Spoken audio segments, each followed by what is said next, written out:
Hydrograph is a producer of pristine graphene using an explosion synthesis process to create exceptionally pure and consistent graphene. CEO Kjirstin Breure is giving us an update on the company's technological and commercial progress. I'm Martin Gagel with Market Radius Research. It's Wednesday, November the 6th. Please remember this is neither a recommendation or investment advice. We're here to learn about the company. Kjirstin, thanks a lot for joining us. It's been a little while. How are things going? Going very well, and thank you for having me. All right. And So why don't you why don't you walk us through a bit of your presentation, give us an update on Hydrograph, just for new attendees who don't know the whole story, or as a bit of a refresher, and then we can get into a bit of a conversation and Q&A on any matters that aren't directly addressed. Sounds good. So I guess beginning with, I think most of your viewers are probably fully aware, but the ages of man have been defined by our materials, whether we're talking about the Stone Age all the way to the age of silicon. We are now entering an age of nanotechnology, and that is going to be defined by graphene. The reason for that is it's comprised of pure carbon atoms, and as our natural world is comprised of carbon, graphene is extremely versatile. So what does Hydrograph do? We produce the highest quality graphene in the industry at the greatest cost efficiency. By doing that, we use a patented explosion synthesis process that yields the highest purity, most powerful graphene in the industry. So if you look to your right, that is a real photo of our unit. We effectively pump in invisible gases into the black chambers. We ignite it with a spark from an electrode. It shoots up to 2500 Kelvin, which rips apart the carbon molecules, and it recrystallizes into pure crystalline graphene. And so we are working with more than 30 different applications. This one unit can produce 10 metric tons per year. We can build new units in 2 to 3 months. It's a very low CapEx design, and it can generate over, let's say $10 to $12 million in CapEx can generate more than $150 million in sales. So we, just as a few highlights, founded in 2017, roughly 16 employees, 3 patents granted relating to the production process, 8 pending, mostly related to applications, and 11 graphene products. Roughly how that machine there, your unit, is it as tall as I am, or what's the rough scale on the size of that? Good question. So this is about 2 meters by 2 meters and about 12 feet tall. And Okay. so again, we have upscaled many times, and we feel that these are quite vigorous detonations. So we feel that this is a pretty strong sweet spot, but we will always look at new design opportunities in the future. So I think most people are aware of graphene, but just as a refresher, it is the strongest material ever discovered, and it's also the most conductive. So these are a lot of superlative traits, and I want to remind everyone, these are theoretical limits. So often when you're actually using graphene in industry, you're not always going to hit the theoretical maximum. It depends on how it's processed, the graphene type you're using, the host material, and so on and so forth. And I think the biggest thing to take away from this is that unlike legacy materials, where if you are going to exploit some benefit, you're going to have some trade-off, with graphene, you can continue to layer on these functionalities. You can have UV resistance with anti-corrosive properties and have, a mechanical improvement to that as well. This, I think, is very important to understand. So this is slightly dated. It's from 2017, but the Journal of Advanced Materials had done a study on 300 different companies claiming to produce graphene, and they found that there is almost no high-quality graphene in the market as defined by the ISO, that no company produces over 50% graphene content, with a majority producing less than 10%, effectively meaning that most companies are producing fine graphite and not actual graphene. This is because most companies are starting with impure feedstocks like graphite or methane. And this is something that we don't deal with because we start with highly pure hydrocarbon gases, predominantly acetylene. So it's just C2H2. There's nothing else in it that's going to add to an impurity or really cause us issues down the road, leading us to make identical batches of pristine graphene at industrial scale. Every single time we turn on that unit, we produce 99.8% pure carbon content graphene. And we have been tested as pure by numerous labs, and we're also verified by the Graphene Council. So they did an extensive audit. They came to our facility. They went through our entire process. They shipped samples to the leading labs, and we have come back with fantastic results there. And so to talk about the sustainability, you have a strong sustainability aspect for the actual process, which is on the right, and also using graphene. But to start with the process, you can see detonation synthesis. The energy demand is the lowest by a very huge degree compared to really any other method. Mostly graphite that's produced with, or graphene that's produced with graphite, you're going to look at chemical exfoliation. But our closest competitors would be closer to microwave plasma, and that's going to be the synthetic graphene that is produced with methane. And so we not only have a very strong ESG standpoint just in terms of a low energy use, and again, we have no waste, there are no harmful chemicals or solutions as part of our process, and no greenhouse gas emissions. So using graphene in materials also has a very strong sustainability aspect where we can so greatly improve the mechanical strength of different materials that you can use less of that material.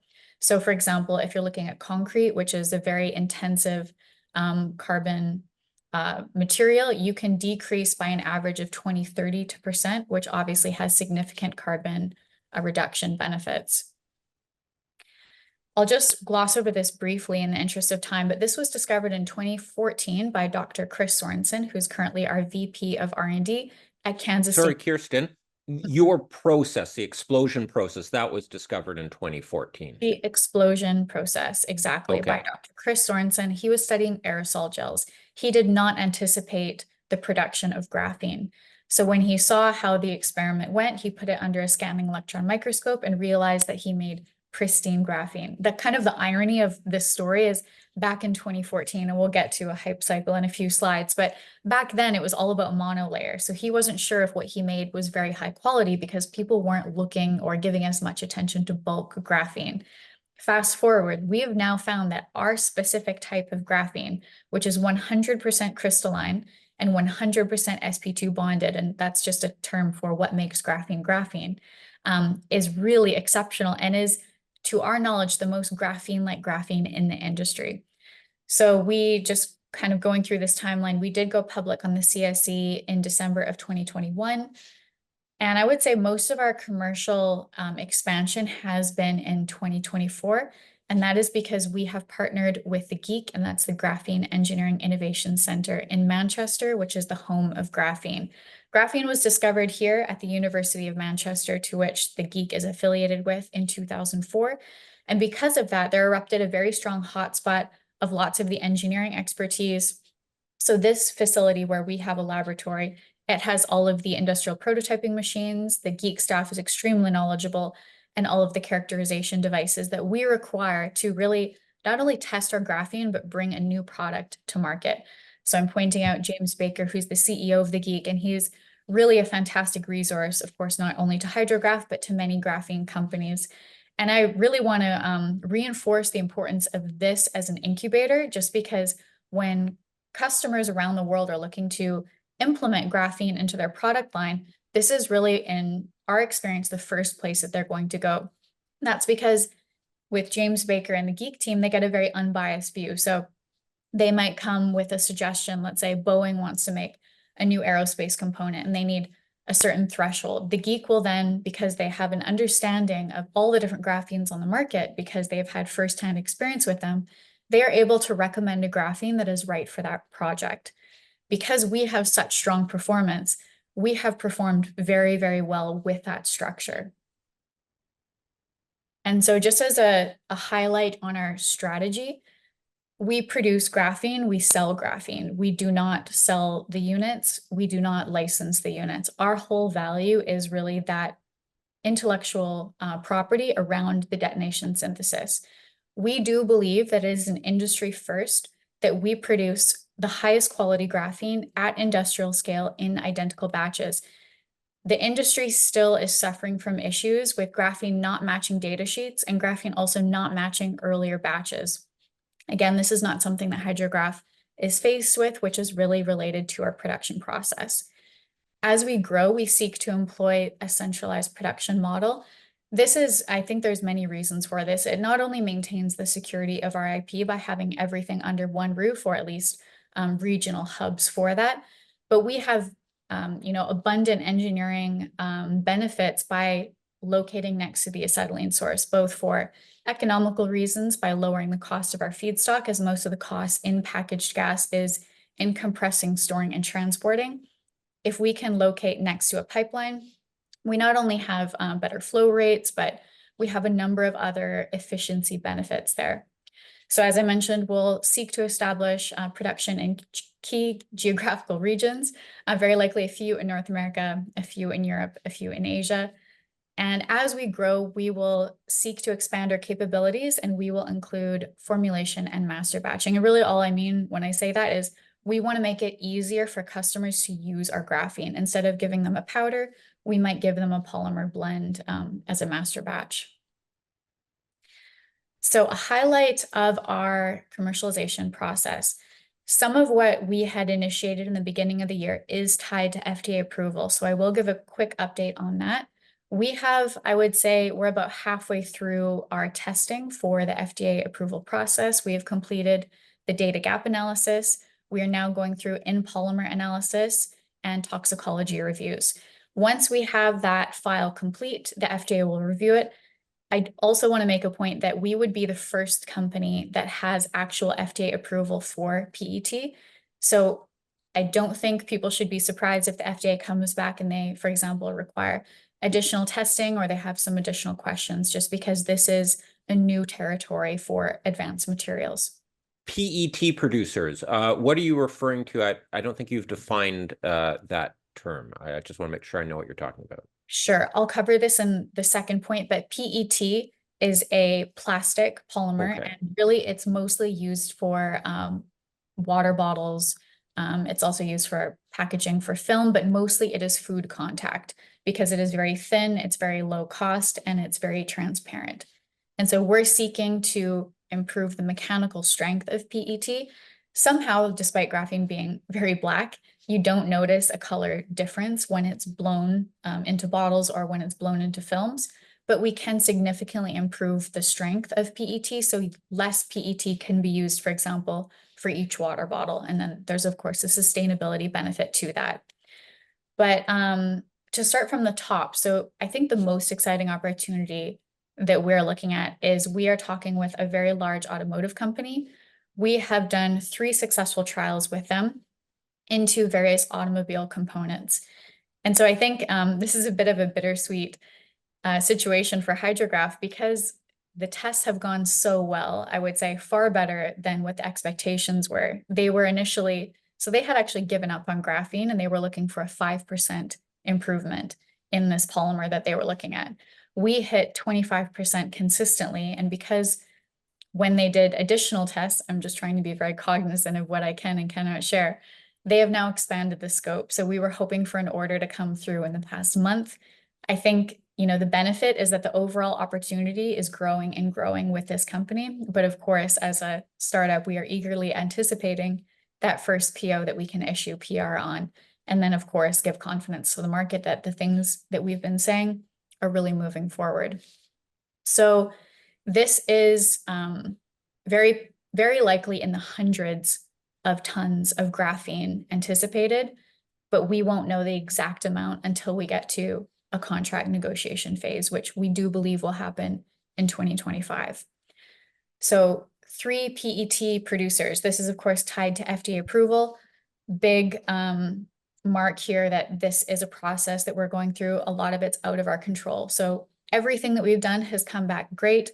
There's no issues with the testing. It's just being government related. It could end up being a longer timeline than we had in mind. This is massive, massive quantities.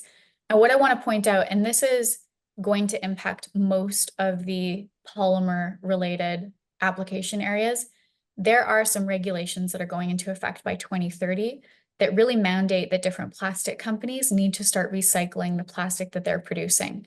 Because of this, these various companies, and this includes automotive, aerospace, and more, they're under a massive amount of pressure to find solutions. And really, graphene serves as one of the best options. Not only is it cost effective, but you don't have a downside to it. Some of these other additives, they might be cheaper and you get a benefit on one end, but you're going to always have some downside in another area. Graphene being this kind of wonder material, it really has a lot of secondary benefits as well. For example, with PET, when you actually use graphene in the PET, because it has a lubricating effect on equipment, you can also see some secondary benefits like greater production efficiency. And this is something that a lot of companies and a lot of the work that we've done at the GEIC confirms. There's also a large energy storage company. So we had an industrial scale up slated for 2024. We've had a bit of a supply chain delay there. So we are expecting that to push into 2025. But again, tonnage volumes are expected there. Oh, I skipped ahead. And then a last three. So I would say our total pipeline right now of near term, very significant, is about 25 opportunities. The full pipeline is longer than that, but I think it's not useful to go over things that are, going to take a lot more time with testing or are potentially smaller. So one that has come through the GEIC network is an aerospace consumable.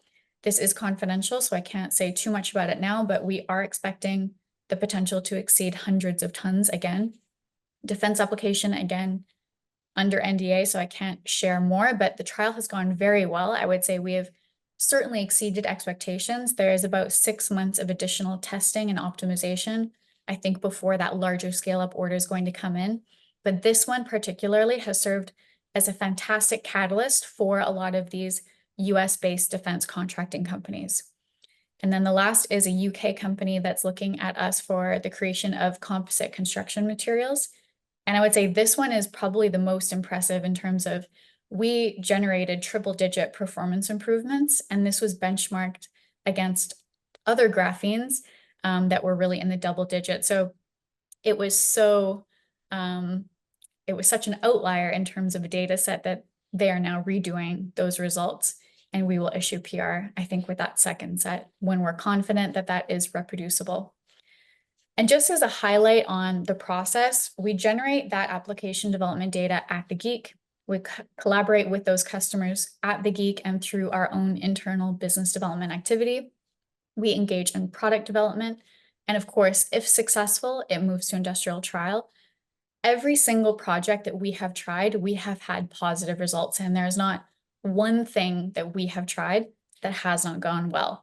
And I would say that's a very, very big differentiator with Hydrograph and other graphene companies.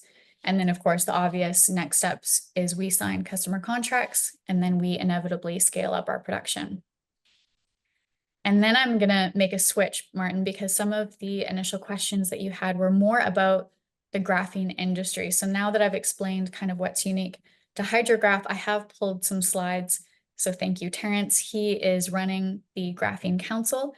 For anyone that's interested, Google them. They are a fantastic resource for graphene market intelligence. And so just as a reminder, graphene has gone through a hype cycle. So I'm sure a lot of you would remember that from, I would say, 2010 to 2016, all the stocks were doing very well. There was, all this talk of graphene space elevators and really ridiculous applications, which obviously did not materialize. And this is very, very common when commercializing any new material. Just as a reminder, both silicon and carbon fiber took more than 50 years to fully commercialize. I don't believe graphene will take that long as the future happens faster and faster. But I think the benefit is if you can look at this hype cycle, we are starting to see real signs. I would say from 2023 and 2024, there started to become very significant indicators that graphene companies are better able to scale. The quality of graphene improved. But more importantly, there's more communication between the industry and our customers. There is more knowledge in how to use graphene. There's so much more understanding of what graphene is as a material that, especially for a company like Hydrograph, we're not selling customers on graphene anymore like we were a few years ago. Customers are really seeking us out and coming to us. They've already made the decision to use graphene. And that is something that when we were getting started, that was really not what we were looking at in terms of industry sentiment. And so obviously, if you look at this slide, these are massive markets. No one company can really take on what these volumes would be. So if you look at concrete, a lot of companies talk about concrete just because the scale is so incredible.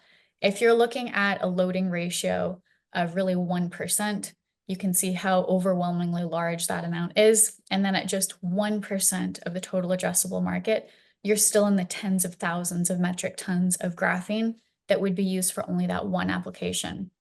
So just to kind of explain our view on the market here, just briefly, we are interested in concrete, but it's a very low margin material. So we would seek to improve or enhance concrete when we're a much larger company. I think with carbon credits, with the right partner, it could be very attractive, but we want to make as much money for our shareholders right now as possible. And we want to get to market as fast as we can. With that in mind, we're kind of skipping lubricating oils as well, just because oil and gas companies move very, very slow. And we are skipping right ahead to polymers. So polymers is a huge market. As I mentioned, there are regulations that are coming into effect that are really in our benefit. But often, especially if it's not a load-bearing component, you can immediately take it to market with the one caveat, not FDA approval contingent, which we are seeking, and that definitely unlocks a huge part of the market. But just looking at industrial packaging is absolutely massive. There's a huge amount of volume there. And I think that when you're looking at the mechanical benefits for lightweighting, so you're not only saving money on your transportation costs, but we're also going to inevitably impact the sustainability and recyclability of that final material. And so, of course, this is very hard to predict, so take this one with a grain of salt, but we really could see a future post-2025 where the demand for graphene is far going to exceed our production capacity.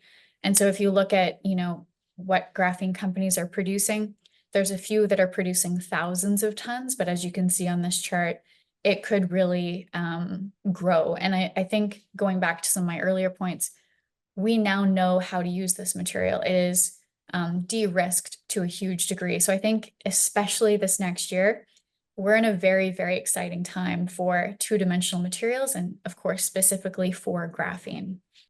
You've talked about the volumes and hundreds of tons and so forth.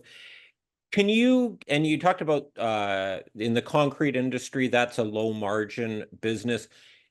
Can you give us some sort of a sense of the pricing in terms of an order of magnitude? Is it like ballpark, what would a range per ton of graphene sell for? Just to have a sense of the scale when you say hundreds of tons, what does that mean?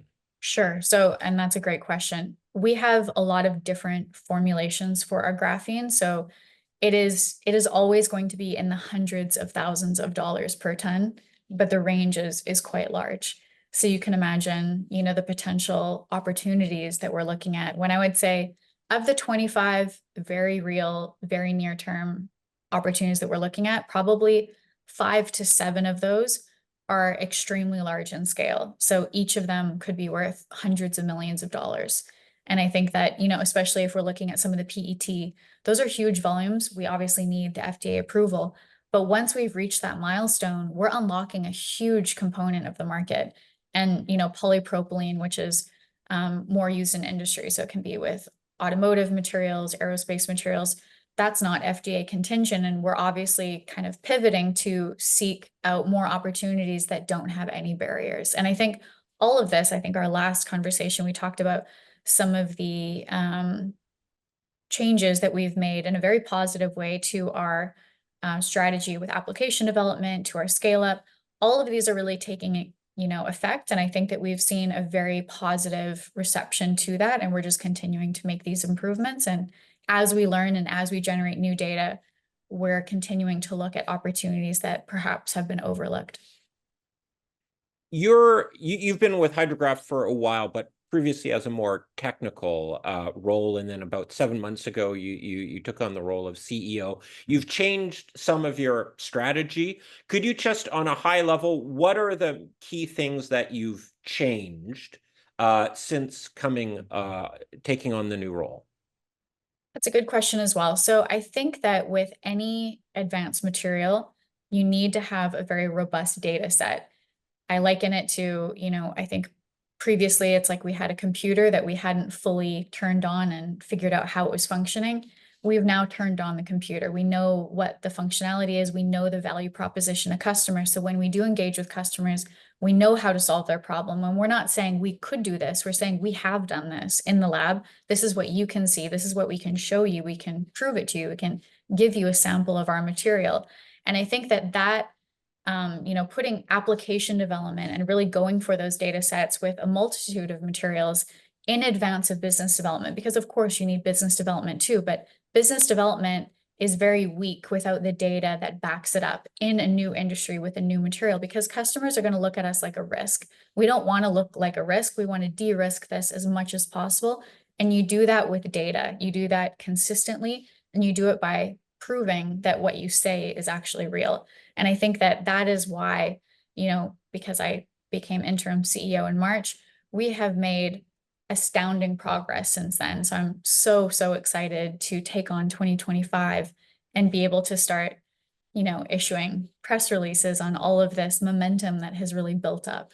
And just to clarify, what you're getting more involved with the intellectual property or this knowledge of graphene yourselves. Previously, if I'm right, sent off samples and maybe help them figure it out, but now you're working in the GEIC, and really what you learn from one client, you can maybe apply to another one, and you're just building up a much more robust data and knowledge set of graphene, how it works, how to apply it in different materials or environments. Is that fair to say? That is fair to say. So we not only, our team has a much better understanding of what we make and how to use it, but that knowledge has really spread through our partnership with the GEIC. And I would, to kind of build on this point, I would really say anyone in an industry like this has to have a technical background. You have to have a deep understanding, not only of your production process and how to improve it and what makes it unique, but also the material. I think that is fundamental to this industry. And I would always think that leadership should have that as a basis for decision making. You mentioned that there are 25 near-term opportunities as well. I don't know if it makes sense to go back to the one slide where you've got sort of some of the timeline on there. When it's 25 near-term opportunities, does that mean what could happen then in the year 2025 with those? Could you potentially, I don't know if you have 100% win rate, but whatever win rate you have, those could all be announced or all go into production within 2025, or how quickly could these 25 near-term opportunities, let's say, start generating revenues? We fully expect to see revenue in 2025. It's hard to tell exactly what that's going to look like, but certainly near the end of 2025, I think it's going to be quite positive for the company. And I would give a caveat that with 25 opportunities, it's difficult to say with very large companies when it's going to go into commercialization, but we will absolutely provide updates to the public market as soon as we're able, whether it's a purchase order or we've uncovered something in research. Not all companies obviously are comfortable with being named. So we may be forced to say, an aerospace company has uncovered this, or whatever the news release might be, but we will do our best to provide as much information as we can. The one example you gave where they were getting 5% improvement and then yours could consistently give a 25% improvement, I believe. Did that in a sense cause them to go, oh, if we're getting this much, let's say, stronger, if it's 25% stronger, then we can make it 25% or whatever the ratio would be thinner or less material since we've got that extra strength. So they kind of had to go back to the engineering room and, okay, now we need to redesign it given that these have much stronger, better characteristics than we originally assumed. Is that what's happening? That's a really good question. I want to clarify a couple of points. So to my knowledge, and I don't have all the information because some of it's under NDA with other companies, but to my knowledge, they didn't receive a performance improvement with another graphene company. They were hoping for 5% with us, and we gave them 25%. So it is really a really impressive trial. And I think there's two ways to look at their interest in this. On one hand, you can look at the mechanical benefit as a means to reduce the material that you're looking to improve. So, if it's a different polymer, if you have let's say 25% strength improvement, you could probably drop it between 20 to 30%, and you can use that amount less. Or you're just looking for an ultimate strength improvement. And often with that comes either, significant mechanical enforcement. So let's say you can stack more bottles on a pallet and you can improve how much you're shipping. Or perhaps you're looking for a sustainability angle where you're looking at, because you have fundamentally altered that material, you can now recycle what would normally go 2 times, and then it would max out. You could now recycle that same material 6 or 7 times. So every company has a little bit different of a lens. It's not always immediately apparent. Are they looking to reduce material? Are they looking to recycle? Or are they looking at a number of other more mechanically inclined benefits? And I just wanted for clarification, you referred to, let's say, 1% loading. You mean, by that, you mean 1% of the weight or whatever of the recipe would then be graphene. Is that what you mean by 1% loading? Exactly. So all that means is 1% graphene by weight has been added to that formula. So we look at, sometimes it's 0.001 and sometimes it's beyond 3%. And if we're looking for something that's conductive, or we're looking for a more high-tech functionality, we're often going to go to higher loadings to achieve that. And I'll ask one more sort of on the technical side here, and then we've got quite a few questions from the audience here, so we'll start pounding through those. And you talked about a monolayer graphene where it's just one atom thick, and as well with your production process, can you produce different characteristics, like turn a few knobs on your machine and then have some different attributes to the graphene, or is like the size of the flake or some measurement of it, or is graphene just graphene and you produce kind of one type and then you mix it with other things? I think that's an excellent point. Not all graphene is the same. I think you can more likely see it as a family of materials. And for anyone that wants more information, the Graphene Council has a lot on really how to view it as a family of materials. We are worlds apart from other graphenes. And I think that a couple points to talk about our production process. Yes, we can change some variables on the production process in that one step, but in post-processing, we have, a number of things that we can further kind of change as variables. And so that gives us a very long list of potential graphenes that we can produce. I would say that, our graphene is in the nanoscale. So we are 20 to 50 nanometers as our lateral particle size. Most other graphenes are in the micron scale. So they're more than 1,000 times bigger. It was thought in the literature and, with academics and in industry that larger flake graphene had better mechanical benefits and better conductivity. We have really, especially Hydrograph has really disproved that. We are so much more nano in scale than other graphenes, and we have actually shown that we not only hit those thresholds, we exceed them, and we do it at far lower loadings. We can use about 1/10 our graphene as compared to any other graphene on the market, and we can actually often, even with that lower loading, beat that performance benefit. And we believe the reason why is we think that small flake graphene, so it has very high surface area, has a nucleating effect in new materials. And if you think of, the kinetics and how something is going to crystallize or connect and bond in a host material, the faster you can do that and the more consistently and the more stability you can give that process, it's ultimately going to give you an end material with higher integrity. Yeah, some of it didn't. It was a little technical, but I think we get the gist there. Your process with PET is going through the FDA process. What other rules and regulatory environment is there for graphene, given that it's a new material? Is there EPA registrations or other kind of regulations on, because people maybe, what if it gets in the water stream or who knows what sorts of hurdles or possible risks are there on the regulatory side? Yeah, so we have submitted our EPA file to them. That was this past summer. So we believe that that will be going through. It's, again, a little bit difficult to tell the exact timeline on these.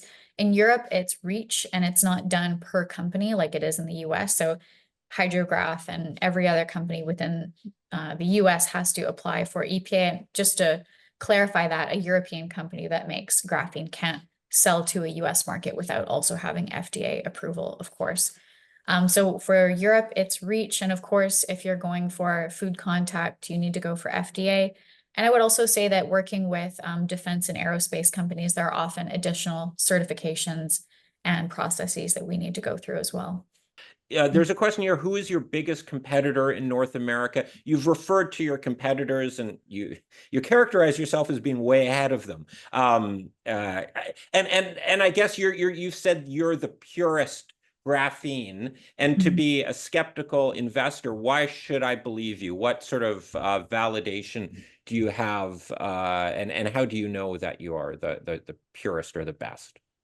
Well, I think there's so many ways to answer this question. I guess to start with, from our competitors in North America, probably Universal Matter. And I would also say Lighten, though they don't release a lot on their graphene as they produce batteries, but I've heard really good things about the company. I do think there's a danger, as much as I'm proud of our graphene, and I do think that we have the highest purity and the best performance. Comparing data sheets doesn't do a lot for customers or investors. What we have to move towards is talking about actual performance benefits, and that's something that we have, made strides in at the GEIC this year. But I want to get to a point as well that no one needs to believe me because it's evident. And I think that we are very, very close. We should have quite a lot of news coming out, certainly by Q1 2025. And I think that's really going to show the market that what we've been saying is very real. And of course, once those convert into actual sales orders and signed contracts, I think it will speak for itself. There are several questions here, and I don't think you can answer it, but I will ask on their behalf. Is there a projected revenue forecast for 2025? We do. It is in the millions. So it is, again, difficult to tell with large companies when exactly it will initiate. But again, when you look at the opportunities that are available to us, they're very, very large in scale. Is Hydrograph looking to create and manufacture a graphene battery, or just interested in providing the graphene to other battery manufacturers? We are not looking currently to manufacture batteries. That's quite an extensive process. So we'd be looking to partner with battery producers and mostly act as a material provider. How far along are you with, is batteries one of your nearer term or bigger potentials, or where is that in your whole client pipeline? Batteries is, but I caution that there is additional development time that's associated with batteries. So the better option for Hydrograph is to pursue composites and coatings, really, which can really exploit graphene's best traits, and they're very quick to take to market. And that's really what we should be looking at this stage. And as we grow and have additional capital to deploy, we can look at much more interesting application areas. There's a question here. Why is it, would you say, that there appears to be not many with the same knowledge of graphene as Hydrograph, and then they mention a couple other companies there that are also operating in the graphene space and producing graphene? Why do you say that you have a greater knowledge?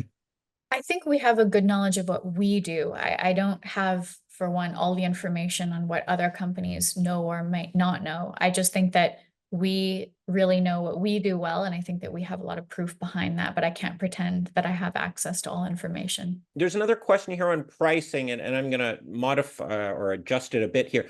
When you're pricing, quoting prices or negotiating prices, how are you putting that in the terms of the value added? It's not a commodity, it's a very specific product, so it's not like you can check what's the price of crude oil today. Do you figure it out by this is, well, we're saving them 20% in other materials to go in, so we're going to charge half of that savings, and that's what we'll price the graphene at? Or I assume it's more than just, well, we're going to do it with an X percent gross margin. You're going to tune it for the specifics of your customers' requirements and their specifications.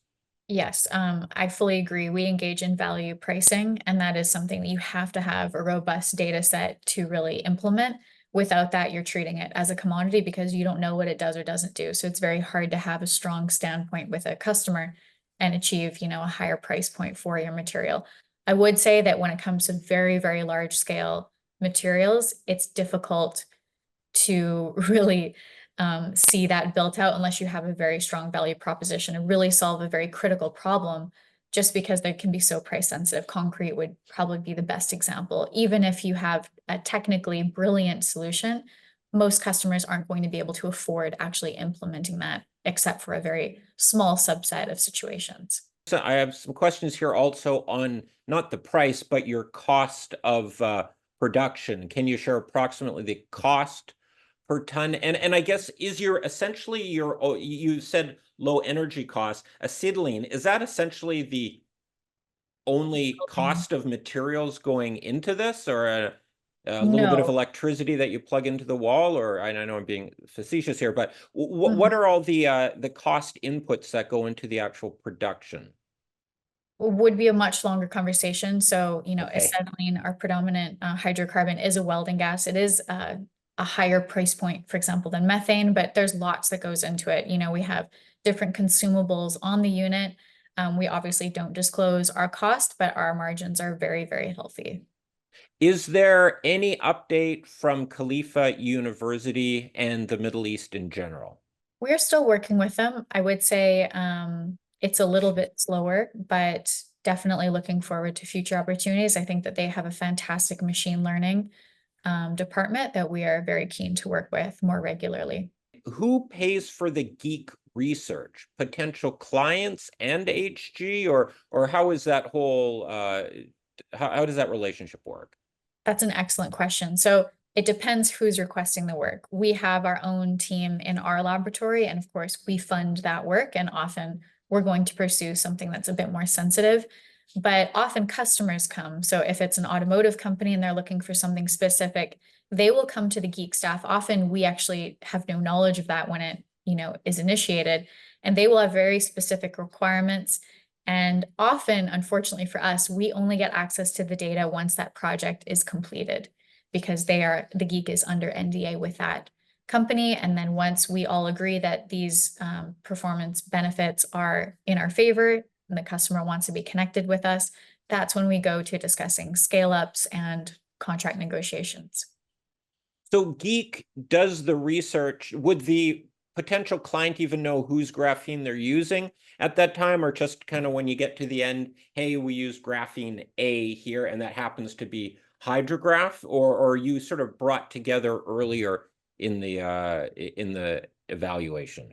I think when it's a project that the geek knows that we're going to perform in, and I think this is obviously going more and more to our benefit, when they have confidence because of previous data that's been collected that we will perform well, they will often tell the customer, okay, we're using Hydrograph for this because Hydrograph will work the best. But if it's a new area, they often are very cautious and they'll include other graphenes.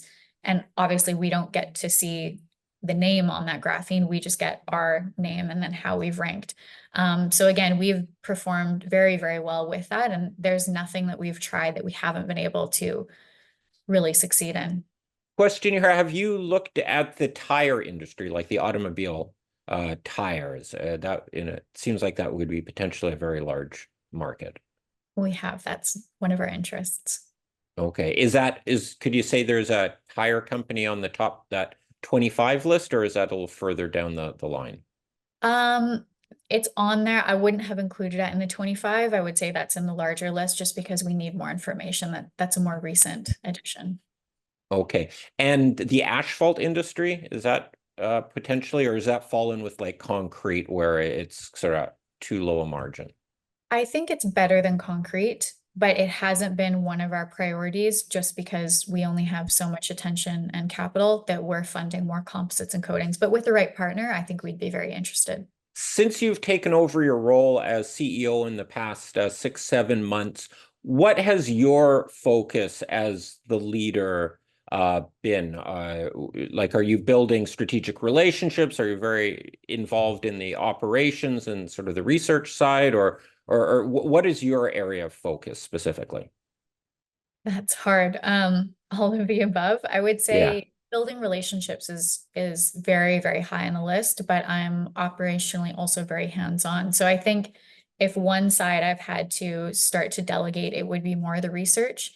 Because of course there's only so much time in the day, but very, very pleased, I think, with how the team has come together. We've made a number of changes, I would say all very positive, and I would say, we're better positioned now, I think, than we've ever been. There is potential for graphene and it can do a lot of benefit for the concrete industry. It's just currently not a focus for you due to economic reasons and sort of where you are in your life cycle.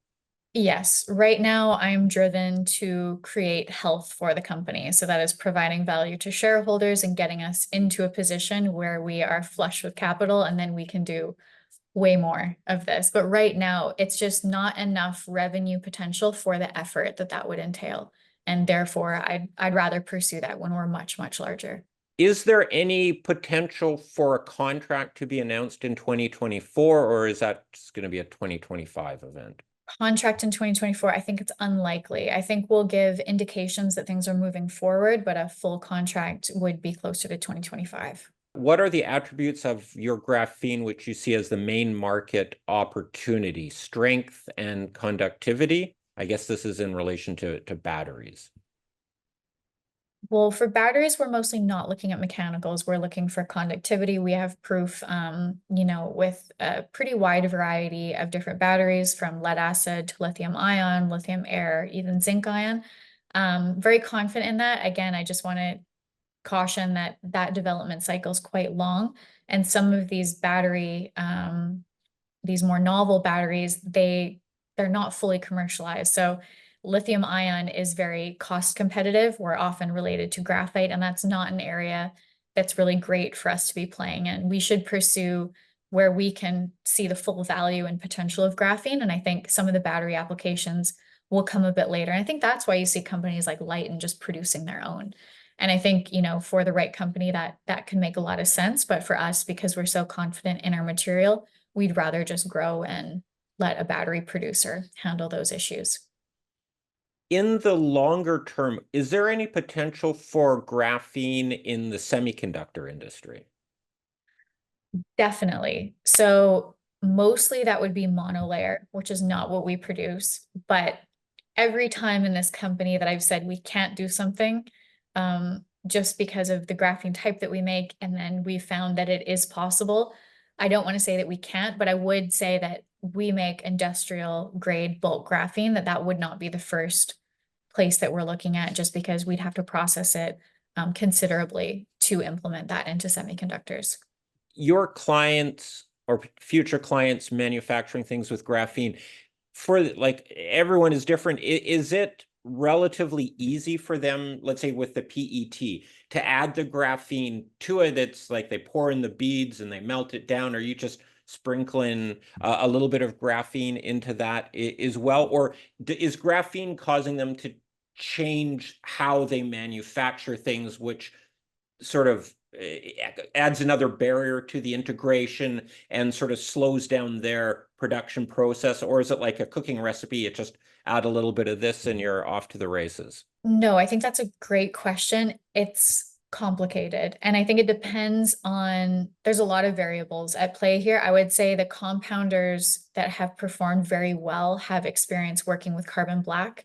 Anytime you're working with a black fluffy powder, especially one that's conductive, you're going to have significant changes to your operating equipment. So whether you're tweaking, the pressure or the temperature, there are so many variables that I would say you do have to get that right formula, but it is something that is easy to get errors in if you don't know what you're doing initially. So there is an educational process when we do work with new customers, new compounders. And I think a lot of that, just because of how much effort we've put into de-risking that, is much more clear now.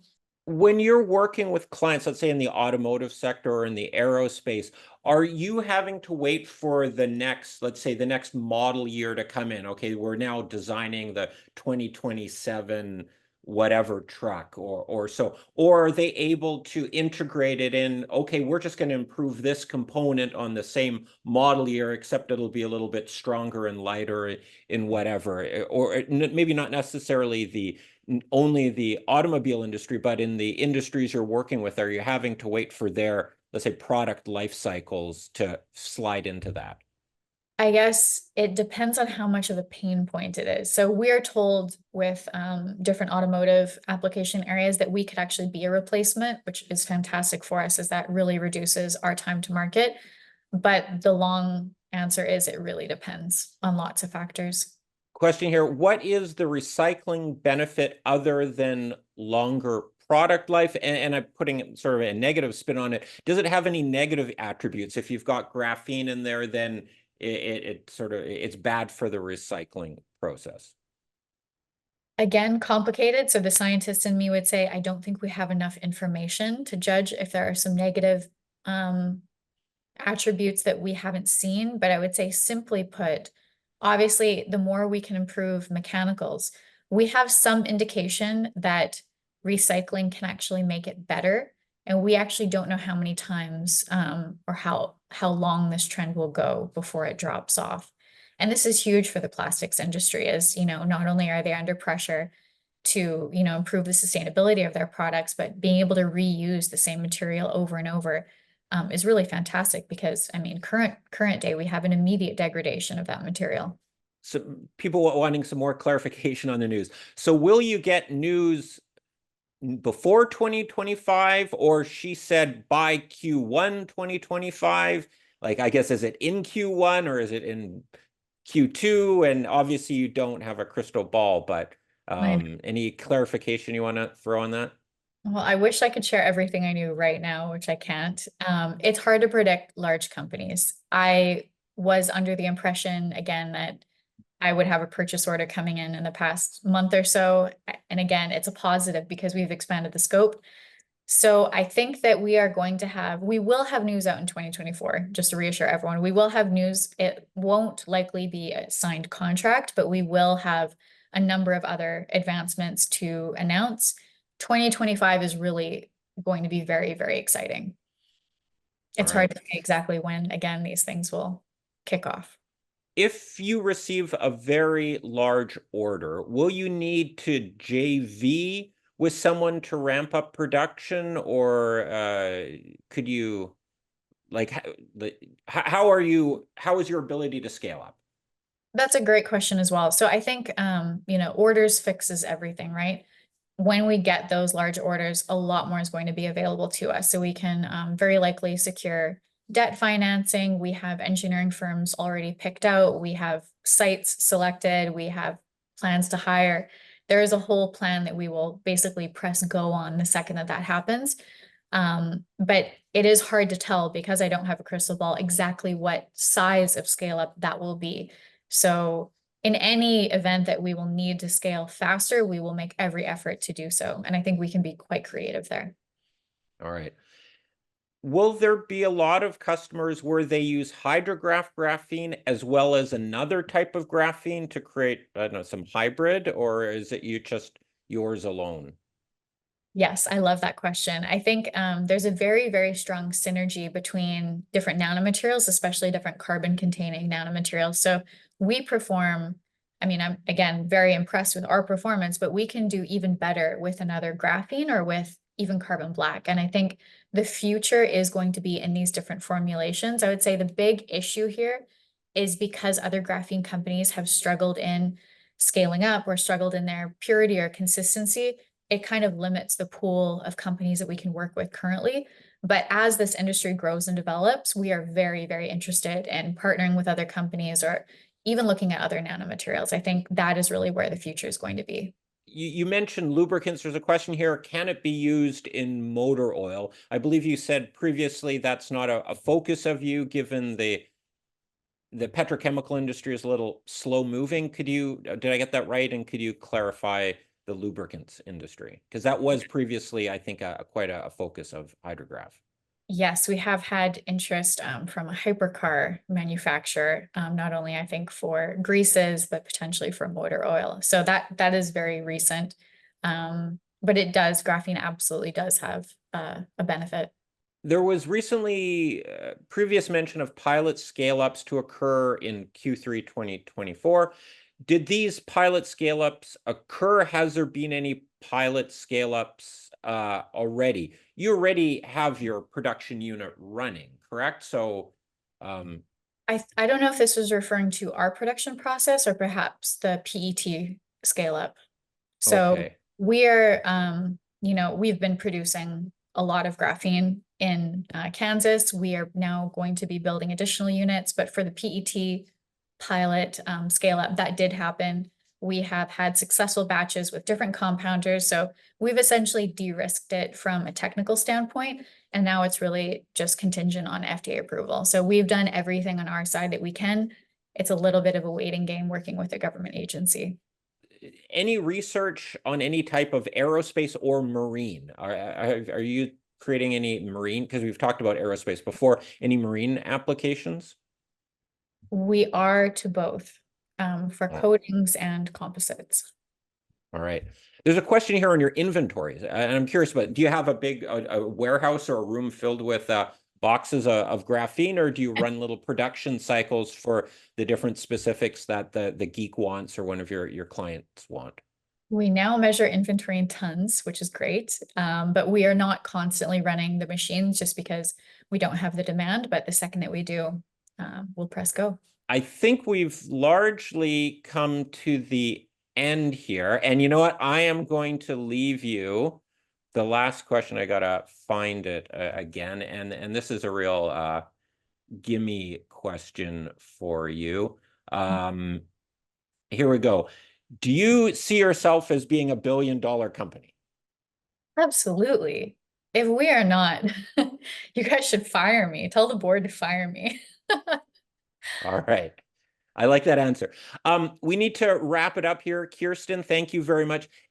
Well, that was a great final comment you just made, but tie a bow on the presentation, on the comments. Any final thoughts and ideas to leave investors with?